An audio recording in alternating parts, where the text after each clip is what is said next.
Everybody, it is Illy Trading. I am here to do my weekly recap of the Forex. We are doing some interesting things.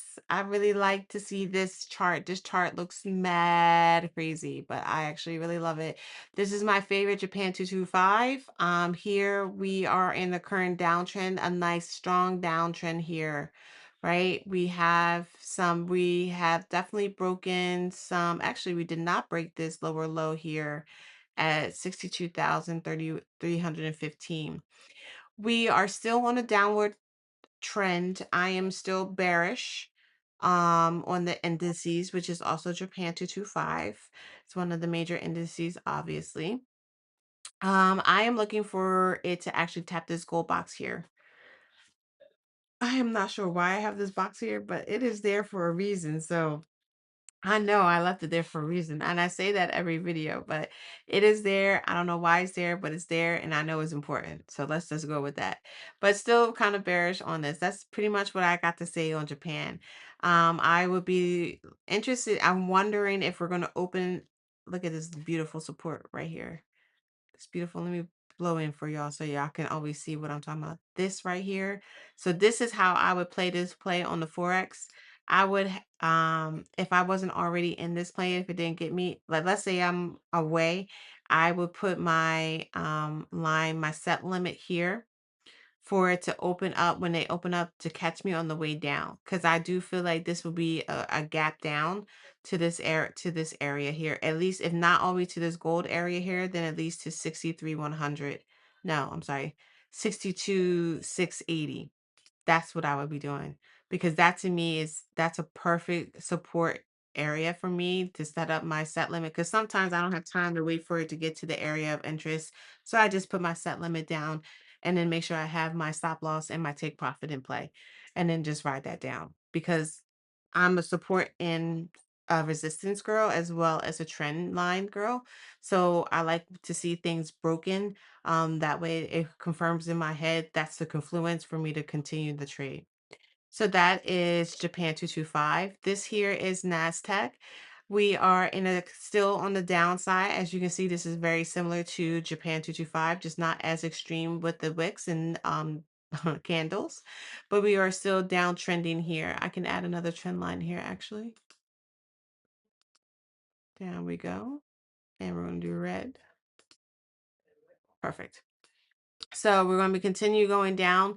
I'm leaving this box here because to me that is supply and demand area. Please don't ask me which one is supply and demand. I just know that that's the area of interest for me. So riding this down until I see otherwise. I don't see any other point of entry for me for a supply and demand zone unless I go real deep into it. We finally broke this major trend line. We are below this trend line. So we are downward movement. I would not be surprised if we do a nice pullback and then come back down, pull back, come back down.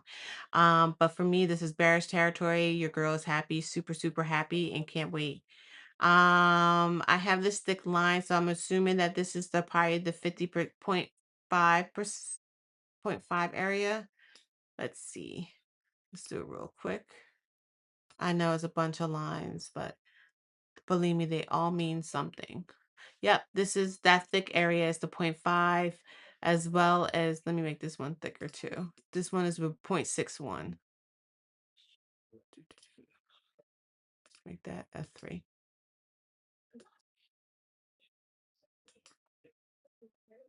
All right, here we go. So yeah, so we have that area here of 27,480 as well as 26,450.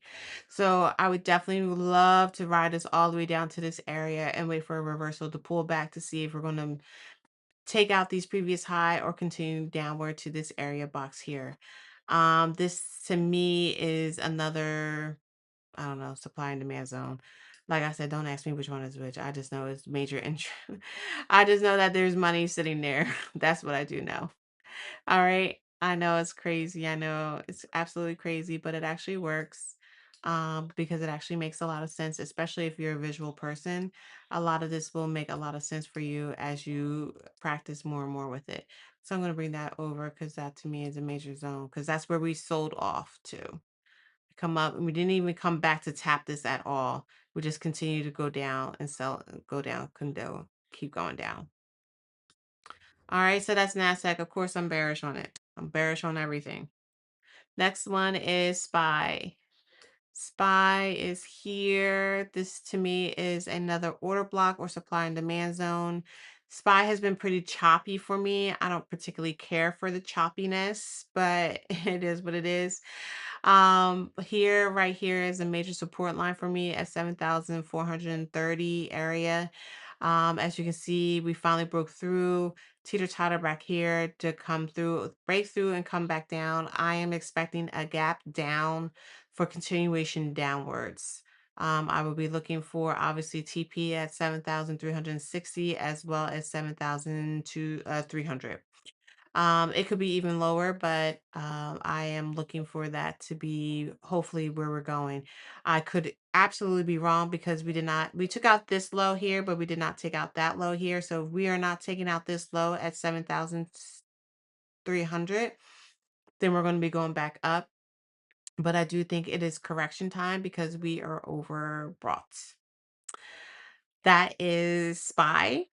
And with Forex, we can hold these a little bit longer so we can actually swing trade that downward, right? Next one is going to be gold. I am undecided on gold because right now we are in a consolidation mode here. We are consolidating from the area of 4,220 to 3,968. So because we are ranging in this area, if you still need to do a trade, not that you need to do a trade, but if you want to do a trade, you can do a range until it actually decides what it's going to do. And you just do the range from 3,070 area up to the most recent high. Don't go too crazy above because you might, get reversed on and not take profit. So, um, I know a lot of times a lot of people don't like to trade ranges, but that is one way to play until the a move is actually decided. It's technically over to like, well, it crossed over one trend line for upward move. It came up a second one, but came back down. So it's definitely doing something. I just don't know what it's doing. So we have to wait to see what it's going to do until next week. We are just here. The market is doing its job to confuse us and take our money, and we're just here to try to figure out. We're just here to clock in to figure it out. Next one is silver. So we're gonna look at silver here. Silver is doing the same thing. We are ranging. We are over two trend lines that I have here. Um, Definitely still ranging in this area. Silver, be careful with silver because she will play with your bank account for real. It is making lower highs, but also this right here is it's a higher low. Um, so I would probably not do anything with silver because silver likes to play you, and I don't have time for that. So until I see silver actually make a real move, which to me is a downward move to the 45 area, that's what I would be most interested in. I do believe we are more of a bearish than a bullish setup on this, but then again, I could be absolutely wrong, and I'm okay with that because at least I have a standpoint. So I added platinum to the repertoire just because I know it's a metal, so they are very similar in when they trade, but I like to learn different instruments just so that when one is down and one is really moving or more in demand, I can actually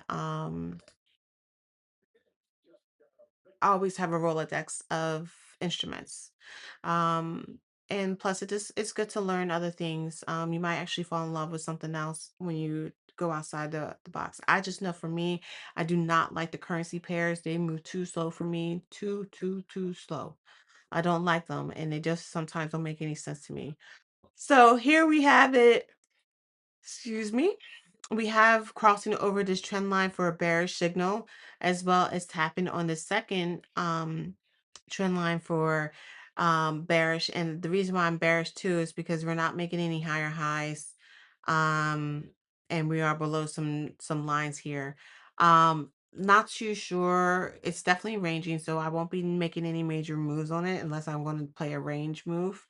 But I won't. I If we are breaking bearish, we would be looking at the TP of 1484 and then downward to 1350. If it's upward break, then obviously TP would be 1630 and then 1780 would be the next one to go up. So that's platinum. I just added it to it. And we have major support right here at 1485. So um interesting to see how it goes. Um yep, so that's platinum. UK oil. My baby has been doing its thing. You hear me? UK went from, this was like what? That was 13th. I don't know. That bad boy was flying. Okay. We still did not completely fill the gap, or did we? Let's drop down. I do feel like we did possibly fill this gap here.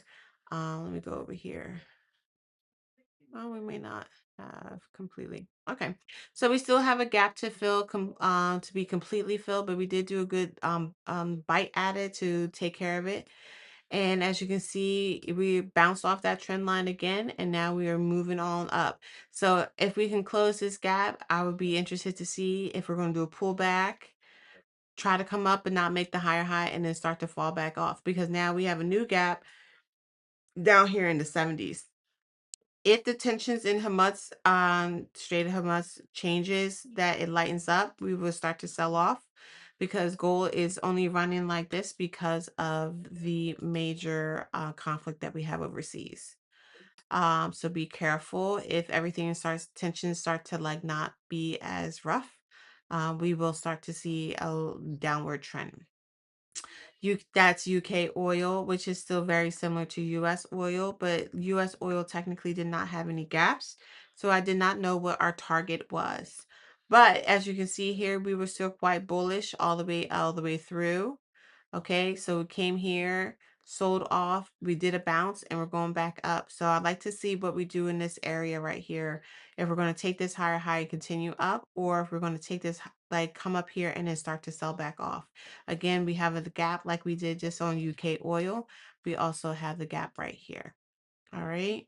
So that is my cap on the Forexes.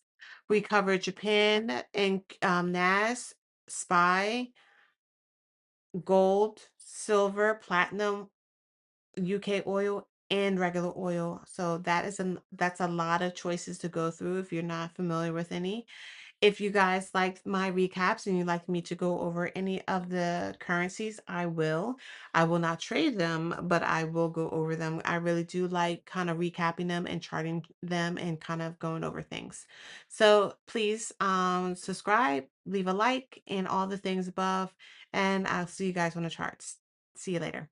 Bye.